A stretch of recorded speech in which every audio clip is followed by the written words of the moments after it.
हे बघा मित्रांनो, नाशिकचे खड्डे. इतके मोठमोठे खड्डे पडलेत, गाडी डायरेक्ट खाली टच होते. इथले काय नगरसेवक काम करतात कळत नाही. खासदार, नगरसेवक शहरावर लक्ष द्यायचं काम सोडून त्यांचे नुसतं इकडून तिकडून गुंड्यांकडून रिश्वत आली का ती फक्त घ्यायची तेवढं कळतं.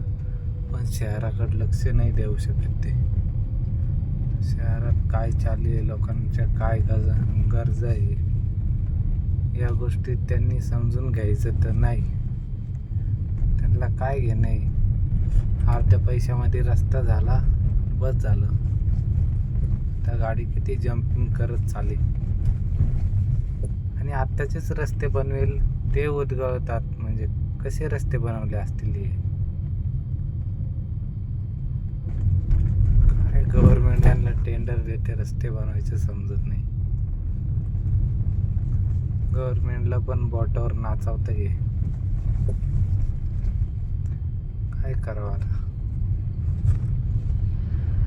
या रस्त्यांक कोणती सुधारणा केली पाहिजे. ती गाडी किती आदत चाले.